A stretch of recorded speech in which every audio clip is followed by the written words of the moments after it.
What? Did Suze Orman really say that $2 million is nothing and that you need 10 million bucks to retire? I mean, seriously? That sounds more like a lottery win than a retirement plan. But what if I told you that you can retire comfortably with a lot less? Yeah, I retired early at 39 with around $1 million, and I've been living my dream ever since. Stick around because I'm going to share with you how you can ditch that crazy $10 million mindset, enjoy a fantastic retirement. Hey friends, I'm Jason. This is 40 North Finances. Together with my wife Darvi, we talk about all things related to financial independence and retiring early. We share what worked for us in hopes of inspiring you on your FIRE journey. If having the time and money to do the things that you want to do in life is important to you, make sure you subscribe to our channel. As I mentioned earlier, I retired early at 39 with a $1 million portfolio. And guess what? My nest egg has actually gone up since then. I've been traveling the world, exploring new places, and living life on my terms for the past 8 years. So let me share my story with you. I'll explain how I made this work and why Suze's advice about needing $10 million is just pure nonsense. 8 years ago, I made the leap into early retirement. Can you believe it? And I've spent the last several years traveling the world, especially in Southeast Asia, Mexico, living abroad for months at a time. Each trip has opened my eyes to new cultures, experiences, and making life more vibrant and fulfilling. And here's the reality. My nest egg continues to grow. Even though I'm not clocking in at a 9 to 5, I'm just not sitting on the couch watching TV. I'm out there living life to the fullest. With smart investing and solid financial choices, I've learned how to let my money work for me while still enjoying every moment. So let's dive into what helped me make this work. First up, I have a paid off house. No mortgage means no stress. That's a huge weight off my shoulders. Now, I know many people will say that paying off your house early isn't the best thing to do. But for me, it absolutely was. If I still had to make that monthly mortgage payment, there's no way I could have quit my job to travel the world. By not having the burden of that monthly payment, my required income in retirement is drastically less. And guess what? I have no other debt either. See, to me, debt is like a bad breakup. You don't need that kind of drama in your life. This includes having no car payments. I'm all about freedom, not being tied down by loans. Second, I live a modest lifestyle. I'm comfortable, not extravagant. Think cozy, not castle. It's all about enjoying what you have without going overboard. I spend more on the things that bring me true joy and value and try to eliminate or minimize all other expenses. On top of those, I started a side hustle about 2 years ago, before I pulled the plug on my job. My side gig, it's an online marketing business that brings in a small, nearly passive income at this point.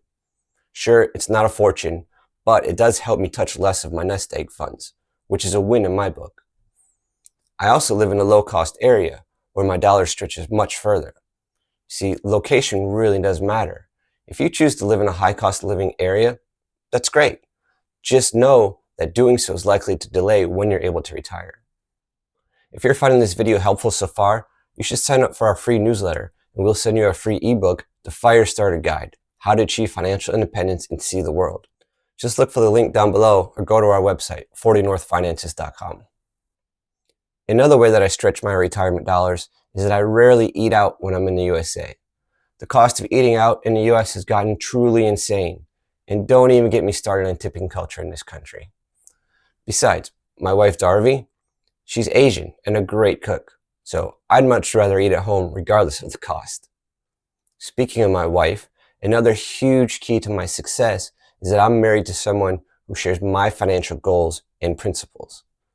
Being on the same page about money means smooth sailing for both of us. If you marry somebody who isn't in sync with your financial values, you're going to have a tough time. Lastly, investing in index funds has been a key as well. By investing in VTI, a total stock market index fund, my retirement portfolio is as diversified and simplified as it can possibly be. Even factoring the dip during the pandemic, the US stock market has done very well over the past 8 years. All these factors combined have allowed me to live the type of life that I choose while watching my nest egg continue to grow. So let's talk about Suze Orman's claims and see how they stack up to reality. Start by asking yourself this question.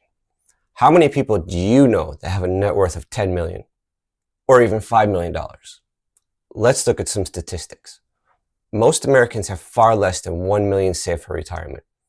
In fact, the median retirement savings for those aged 65 to 74 is around 200,000. So Susie's 10 million mark, that feels a bit out of touch, doesn't it?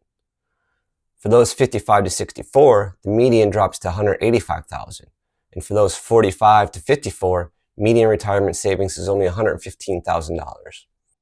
According to the Yahoo Finance article, Orman is also quoted as saying, $2 million is nothing. It's nothing. It's pennies in today's world. To tell you the truth, is she really telling us the truth? She's also quoted as saying, if you have 20 million, 40 million, 50 million, 100 million, be like me, okay? If you have that kind of money and you want to retire, fine. I mean, seriously. I'm sorry, but I can't help but laugh at this gibberish. Sure, it would certainly be nice to have 40, 50, $100 million like Susie, but the fact is, most Americans have far less than even $1 million in their retirement. Gurus like her, they're so out of touch with reality.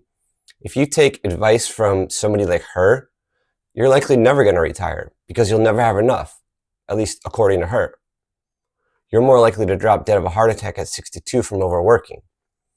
Or you'll be like most people and work until you're 65 or 72, and by then your health will be in decline, limiting the things that you're able to do in life. Moving on, let's touch on the 4% rule. With $1 million, withdrawing $40,000 a year is totally doable, especially when you factor in Social Security. See, there are many people who find that between their savings and Social Security, they can live very comfortably. But what if they cut Social Security or raise the age limits, you might ask? Well, let's not forget part-time work or side gigs. Many retirees pick up small side gigs that bring in some extra cash. One of my neighbors, for example, she's 80 years old and teaches kids 2 days per week at a private learning center. She does it to stay active and social, while the income helps to supplement her Social Security. Another thing to consider is that you have geographic flexibility. Nobody's forcing you to stay in that high cost of living area or country. You can choose to live in places where the cost of living is low, so no fortune needed. This can make a massive difference in how far your savings will stretch. Finally, you may need less money than you think in retirement. With fewer work-related expenses, no longer supporting your kids, if you have any, and a simpler lifestyle, your financial needs can shrink significantly. Look, Suze Orman's numbers may sound safe and secure, but they're just not realistic for most people. The truth is, $1 million can be enough if you plan wisely. It's all about choices, not just the numbers. With smart financial habits, a modest lifestyle, and the right mindset, you can create a very fulfilling and enjoyable retirement without feeling like you're chasing an unreachable goal. So don't get discouraged by the high dollar amounts you hear from these financial gurus. Focus on what works for you in your life. What do you think? Is Suze Orman right? Are we setting ourselves up for a future of living under a bridge at 80 years old because we didn't save up $10 million? Let me know your thoughts in the comments. And if you like this video, check out our other video over here, which can help you on your path to financial independence. Thanks again for watching. We'll see you next time.